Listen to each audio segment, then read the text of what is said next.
Hello and welcome to Fidelity Connects. I'm Pamela Ritchie. The TSX was one of last year's quiet overperformers, delivering steady gains and entering this year on pretty solid footing. Nearly 30% of the index's gains were driven by gold, underscoring the depth of Canada's resource advantage. Now that advantage is meeting a powerful new catalyst in AI. Joining us here today to break down how he is viewing Canada, the story of Canada for investors, where resources fit into the next phase of growth, and the opportunity set within is Global Natural Resources Fund Portfolio Manager, Joe Overdevest. Joe, perfect time to be speaking to you. Welcome. How are you? I'm excited to be here. Delighted to have you here.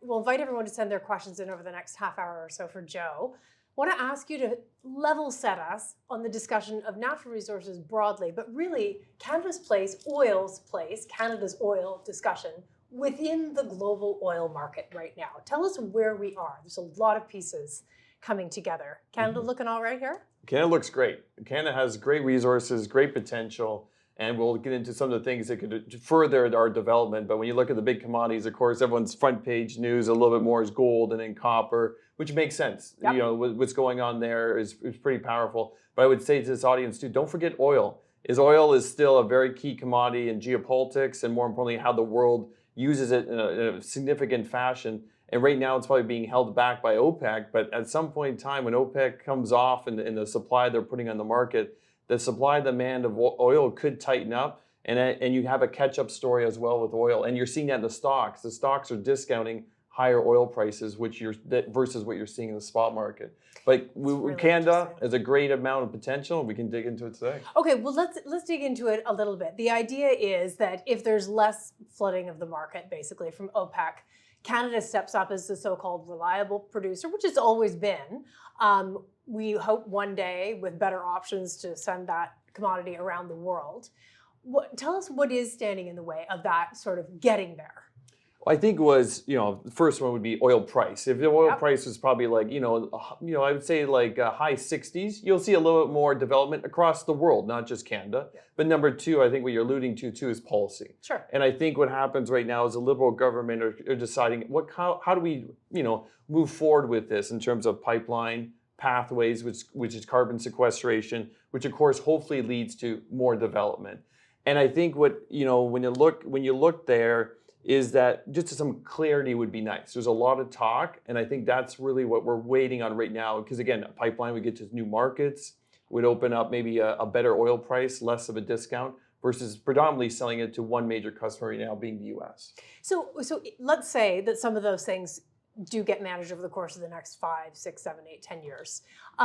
Again, where does Canada sit in terms of sort of the reliable player versus, OPEC, lots of people buy oil from OPEC, North America included, but there have been stories of it being unreliable in certain areas, being kind of a wonky alliance of producers. I don't know to what extent Canada sort of markets itself outside of that as the reliable producer. Like, what's that worth, or is it worth something?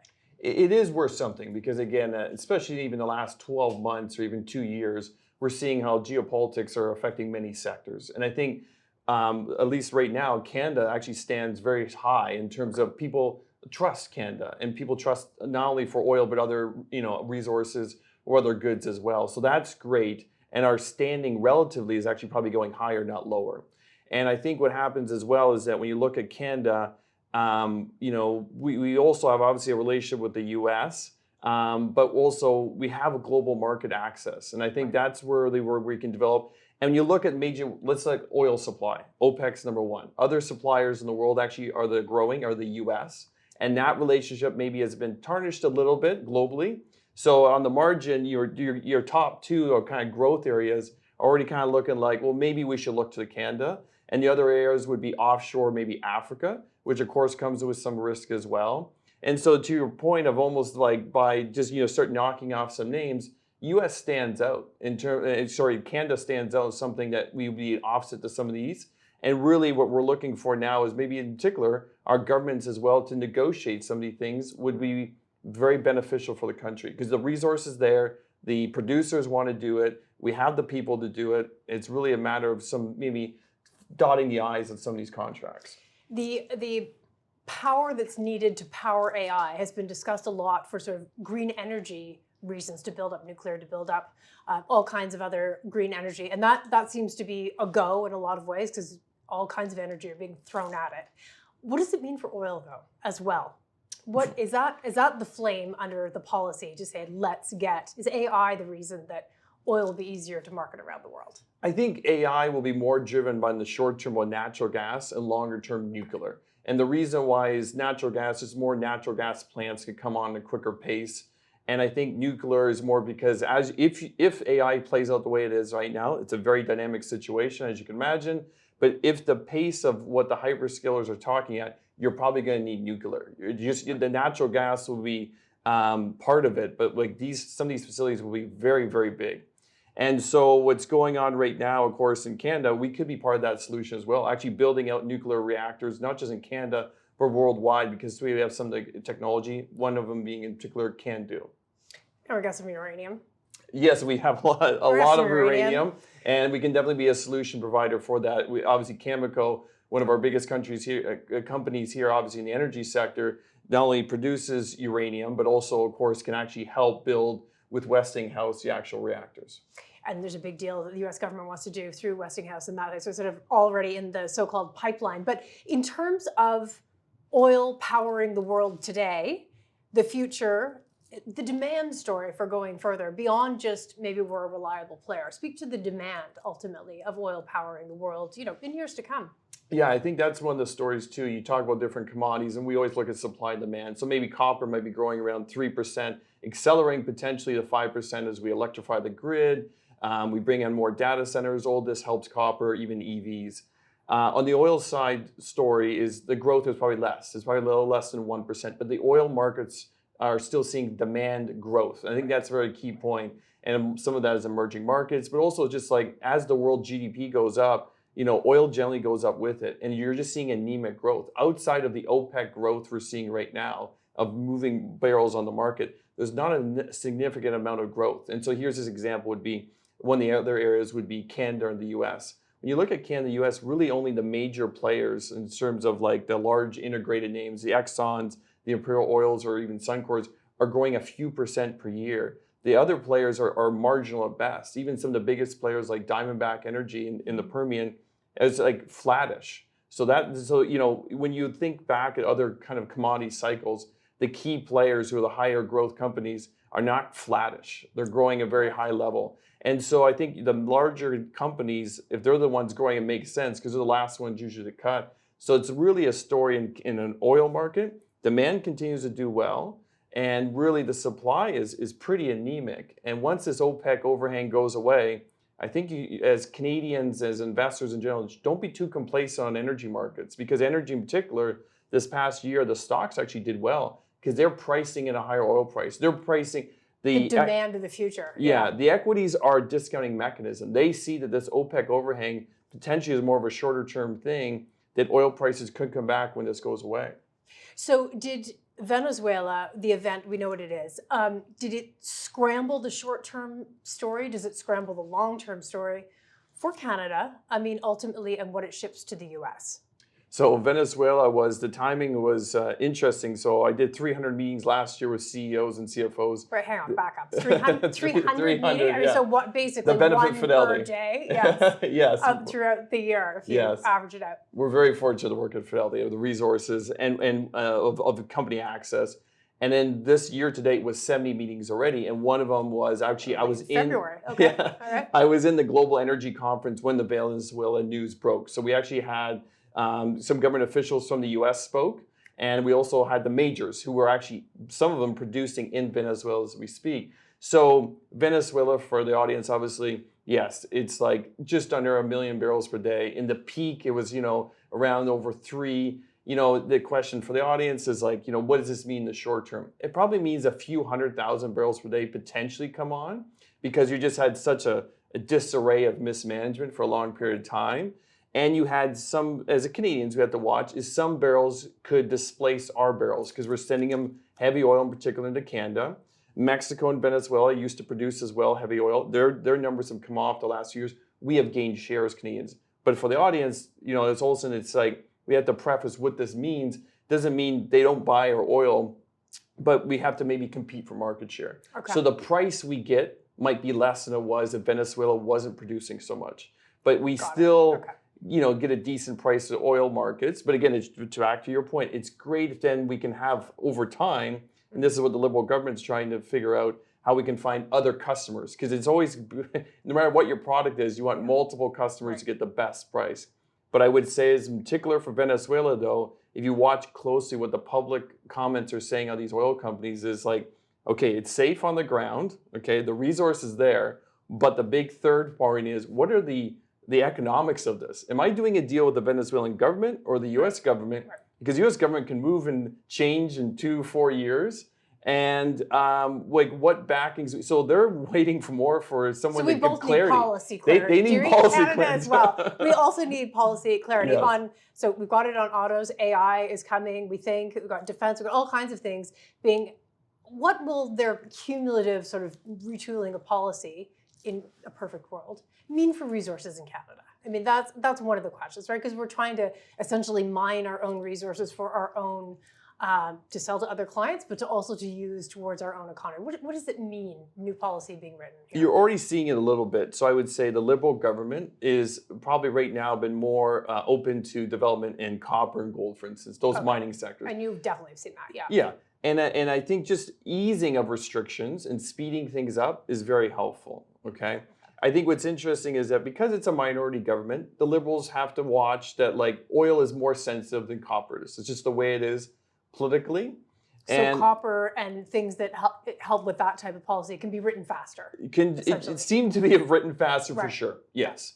And the oil markets, when we talk about pathways or pipelines, there's still a lot of talk. And it is the essence of the government. When you have a minority government, you need to get other people on side. And in oil is definitely a little more sensitive. So when you're seeing in copper and gold, a lot more in terms of development and a lot quicker and a lot more confidence. Even when you talk to CEOs, like no one's really, it's a drastic contrast the last 10 years versus today. And I think that's what you hope for in oil. When they come to you and say, you know what, things are a lot easier to get done. We're very confident. Confidence is a big thing in the capital markets, but also in capital allocation of what the CEOs want to actually put in the ground, especially when you're talking billions of dollars.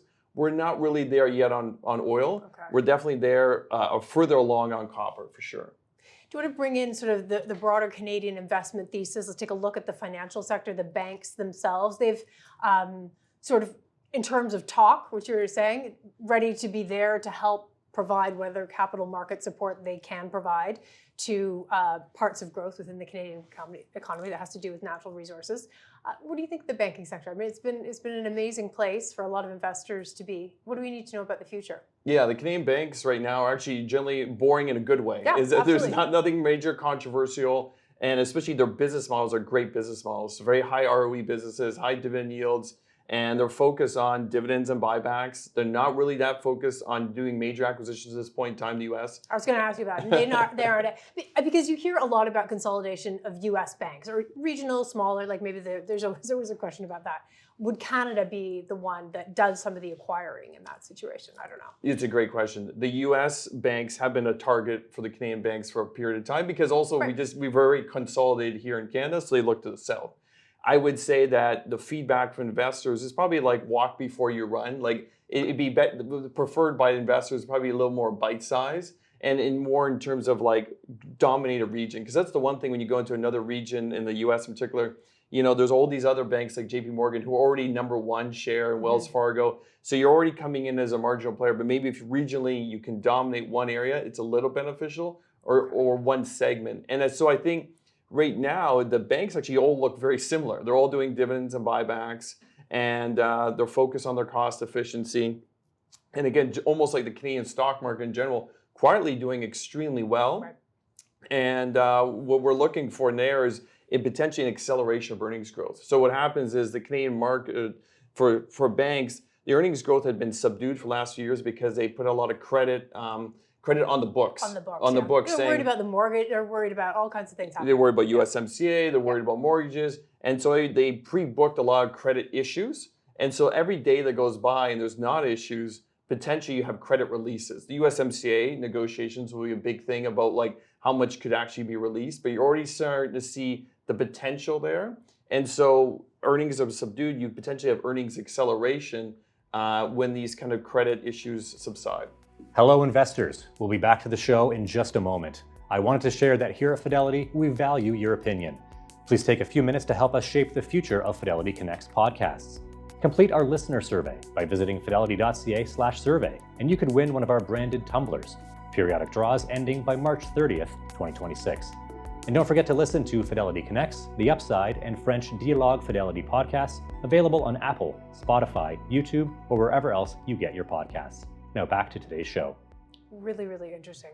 Tell us a little bit about, let's go into like the more resources sector, other types of resources, what you see there for sort of a right now discussion. Within your portfolios, are you leaning towards which areas? Let's talk a little bit about allocation. Yeah, we always go back to, Darren and I who are in the global natural resources, and of course anyone else when we look at resources here in team supply and demand. Yeah. So the tightest supply and demand would be gold and copper. We'll get into gold because it's not really a supply demand, but tightest commodities, or attractiveness, gold, copper would be up there. And then probably like oil would be next, and uranium. Uranium probably a little higher than oil right now, just because of short-term demand for it. And do you think that will peter out a little bit? I mean, there's a question mark of whether some of the excitement about turning towards nuclear has already been priced in. What's your call there? I think the demand for nuclear actually can continue to grow if AI grows. Because right now, these are some big numbers being put in place. And probably the bigger thing when you go further back is the AI technology is being adapted. What's actually being questioned in the marketplace right now is how do we fund this? So to your point, the speed of it is because if you don't have the funding of it, it may actually be a great technology. It may be used in a great fashion, but we actually have to spend a lot of capital to build these data centers. So that might be the bottleneck right now. Is that why the US appears to have more data centers and announcements about them specifically than Canada? I mean, on a relative basis, we're obviously a smaller country, but. Yeah, so the data centers is, number one is actually size you're alluding to is because when you talk about these things, you're talking like gigawatts. And so what you generally want for the audience here is that you'll say, is it part of the grid or behind the meter? And so behind the meter is fine, but you don't have the backup ability sometimes that you would on a grid. So whenever you're looking for power sources, you'd like to be on the grid because the point is that it's reliable. It's very reliable. And you can imagine with a data center, we don't want things going down for any period of time. So when you look at the grid and you say, okay, I need a gigawatt here, well, really the US, first of all, is an area where you can potentially do that, whereas Canada, it's actually tough to do that, right? Because our grid is just smaller. We're a smaller country. Right. But number two is probably policy. And this is the difference in that the US administration federally and of course, in particular statewide, would be like Virginia and Texas stick out. They've been very accommodating to data centers, like almost welcoming them and encouraging investment and speeding up approvals and making sure the taxes are attractive. Whereas here in Canada, I think it's still a debate. It's a debate at the federal level and at the provincial level. Like, how welcoming do we want to be? Because also you can imagine most of these people who are building it are Americans. And, do we want to give, the hydropower here in Quebec to an American data center? That could be a discussion that maybe didn't go over so well, right? And so I think you're still debating about how we do this to make sure we protect our resources and our energy, because actually, again, we're very much blessed to have cheap energy here.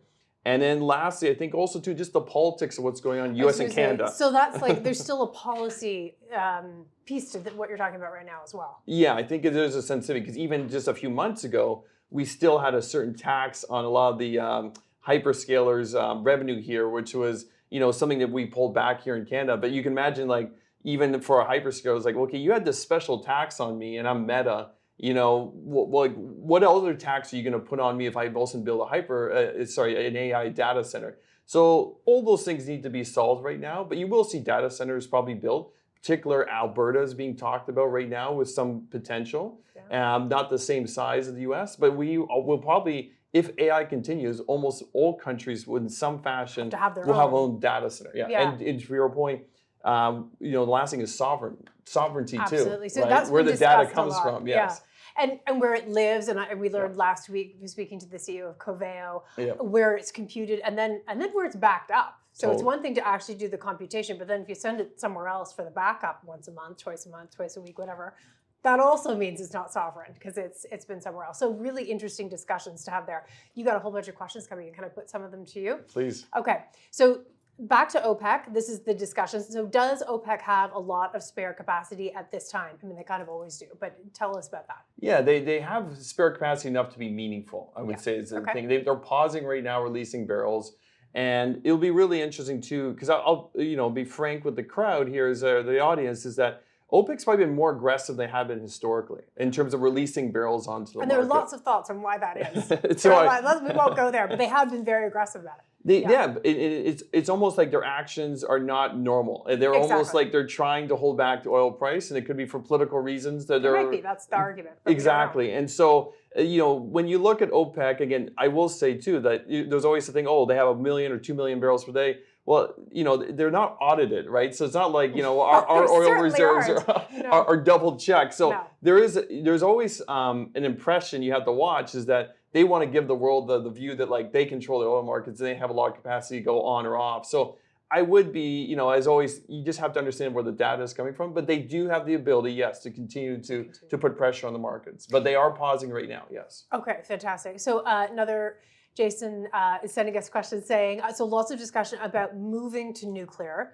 How long does it take to bring nuclear online? Yeah. It's a long time, and it's a good question. You and I had this discussion just a minute ago. Yeah. So like 10 years. Yes, and so the latest right now is potentially is SMR. So SMR is a smaller reactor. It's easier to even approve. It's easier to just like the people who are funding it to feel comfortable. You put it on wheels and roll it around. It sounds so compact. It's not quite, but it's smaller and easier to build. Easier to build, and I think that's more bite size. And I think those are the ones you can knock off definitely some years. I think what's also interesting is that here in North America, we're actually a little bit behind the rest of the world in developing nuclear reactors right now, which is funny in that normally the North America leads it, but I think we have such bad history, especially in the U.S., of building nuclear reactors going over budget and too long, that the U.S. government has come in with policy and actually partner with Westinghouse here in the U.S. and go, you know what, we're going to build, if not build, fund, or support the first 8 or 10 reactors in the U.S. And I think their hope is that everybody else is going to see in America, the Americans build it themselves and go, you know what, the first few didn't go over budget massively, or they're going okay.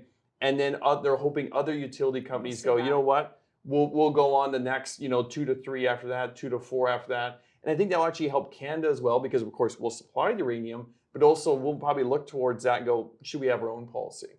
And if we don't, at the very least, seeing people build, and to your point, come on time, on budget, or at least close, would be a huge vote of confidence. Yeah, and create maybe the seeds for competition and getting it out there.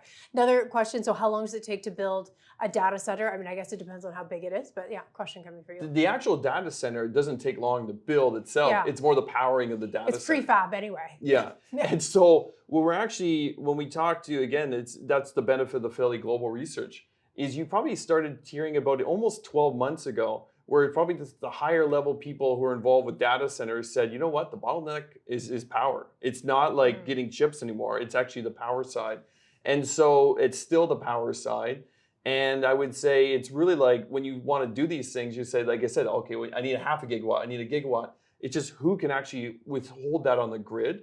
And then you're like, okay, well, I'll do it off behind the meter all myself. Well, then natural gas plant might take a few years, right? Yeah. At the very least, and you don't have the provincial regulator watching to see how steady the supply is and to sort of, be the backstop for that kind of oversight. And then that's when you go back to your nuclears. Yeah. So I think shorter term, natural gas will be your solution for potentially data centers, and longer term, it's nuclear. And this is something that most of the people in the industry would say as well. And I think, though, one of the things that right now, at this moment, is affordability. It's very sensible, these data centers. So we can talk all this one about Excel models, and we've talked about this before, is that, investing is not just the Excel model, it's also just the human or the EQ side of the analysis. Is affordability is a big deal. And so even if the data center can come on in a short period of time, if the local people are not comfortable that their utility bills won't go up, and I think that's the thing, you're going to have to see the data center companies guarantee in some way some deal that says I'm going to pay more than everybody else and make everybody else whole, because otherwise it is like almost politically like suicide. Yeah. suicide, yes, I mean, to do that, yes. to raise people's energy bills. So, I mean, arguably, that's the smoothing effect of government money and then corporate money coming in to essentially make that happen. Yeah, exactly. And it kind of makes sense because utility bills are usually, in many cases, very much controlled. We have a regulator for utilities on purpose to make sure the average person doesn't get hurt. And I think that's where some of the bottlenecks you're seeing right now as we speak is actually not the building of it. It's more like, okay, who's going to pay for this in terms of utility bills? And they want to make sure that it's not the actual local mom and pop person who just owns a home. And again, that's a policy. It sort of kicks it back to policy being needed to be created for exactly that. So take us a little bit to the gold story and the trade and the fundamentals. I feel like we should end out this way because it's what drove the TSX last year. Are the fundamentals the same after a pretty major hiccup a couple of weeks ago on the gold price? Are the fundamentals the same for gold going higher right now as they were most of last year, all of last year? The reason why we got here is still here, okay? And the reason we got here, again, I've been doing this for a while. Sometimes it's interest rates, sometimes US dollar. No, it's central banks. After Ukraine situation happened, central banks said, you know what? Maybe I shouldn't own so much US dollar treasury. And you're seeing a mix shift. Almost all the major central bankers on the margin are adding a little more gold and a little less US dollars, just a little bit on the margin. And that's a big buying power. We talk about ETFs. Trust me, central bankers will dwarf many other buyers in the market by a significant margin. Okay. And that continues, of like the central banks continuing to buy gold. And of course, now the kicker more recently is US dollar has been weak, been connected to, of course, interest rate cuts in the US, in particular by the Fed the last 12 months. Yep. So what's going on in gold? Yes, there's lots of volatility. Like, again, there'll be a Fed announcement like with who's the new Fed leader. That seemed to crack open some real fears about gold being too high. But that said, we've seen that come back. So. Exactly. And I think that's more of a short-term, like almost a reason to get a little more defensive. But the actual fundamentals of why we got here has not changed. And of course, the kicker is people seeing deficits. No one really wants to cut spending on all these major countries. If deficits stay high, at some point in time, when you're thinking multiple steps in the chessboard, you're like, well, gold might be sniffing out that like these deficits aren't being solved. They're going to be solved by probably a weak dollar policy or by some extreme measures. So hard assets of alternative currency become attractive. Right. Okay. Are we at the beginning of a super cycle for commodities broadly? I think every cycle is a little different. The last one was like driven by China. It was just so massive in terms of demand. I think this one's just a little different. It's nuanced. I know, yes, people like to say history rhymes, but is it sort of a slower burn on something? Because that was a pretty straight up, wasn't it? That was and that's why I like to tell the audience. Right now, this has been a slower burn, and that's what's great about this market is like it's page 20. Commodities, page 20. Canada are page 20. And AI. Because you actually read newspapers like I do. Yeah, I actually have physical newspapers. There is actually a page for and page 1 is the U.S. market, and we quietly have been outperforming the last 5 years in terms of the Canadian stock market and Canadian resources, and that's actually a good thing because it's like less of like, oh, everybody's talking about it. It's definitely not the hottest sector by any means. No. Isn't it nice to live in Canada and to invest in Canada? I think those are all really good stories. I often ask you what you're reading or podcast or whatever. Anything to bring that we should all take home and I think for this audience is probably one of them is Chip Wars. So if you want to talk about AI, it's a history of like semiconductor chips. Suggested to me by, I believe it was Connor Gordon a year or two ago. So it's a more new book, and it's very much realizing why the U.S. is in the lead right now for semiconductors. And in some ways, semiconductors and oil almost are acting like very, very big geopolitical chips, trading chips back and forth. Right. And then lastly, probably for this audience, is not as much as one podcast or book, but probably look at podcasts or even Twitter or X for just understanding what is going on with AI, especially in particular Claude Code or OpenClaw, because it's pretty profound what's going on. It might be the killer app. Or it's being at least put in that realm. Yeah, and for this audience, even if you don't even want to know about it for investing reasons, it may help your own business or may help your own life personally, kind of thing. Just knowing what these tools are, because it's pretty profound to what's going out there, and that why I'm suggesting that is because you almost need the most recent iterations of that, and again, would be on like X or maybe on a podcast. There you go. Fantastic. Joe Overdevest, we're delighted to have you join us. Thank you for taking us through incredible investment cases in all kinds of different industries across the country. All the best. My pleasure. Thanks for watching or listening to the Fidelity Connects podcast. Now, if you haven't done so already, please subscribe to Fidelity Connects on your podcast platform of choice. And if you like what you're hearing, please leave a review or a 5-star rating. Fidelity mutual funds and ETFs are available by working with a financial advisor or through an online brokerage account. Visit fidelity.ca/howtobuy for more information. While on fidelity.ca, you can also find more information on future live webcasts. And don't forget to follow Fidelity Canada on YouTube, LinkedIn, and Instagram. We'll end today's show with a short disclaimer. The views and opinions expressed on this podcast are those of the participants and do not necessarily reflect those of Fidelity Investments Canada ULC or its affiliates. This podcast is for informational purposes only and should not be construed as investment, tax, or legal advice. It is not an offer to sell or buy, or an endorsement, recommendation, or sponsorship of any entity or security cited. Read a fund's prospectus before investing. Funds are not guaranteed. Their values change frequently and past performance may not be repeated. Fees, expenses, and commissions are all associated with fund investments. Thanks again. We'll see you next time.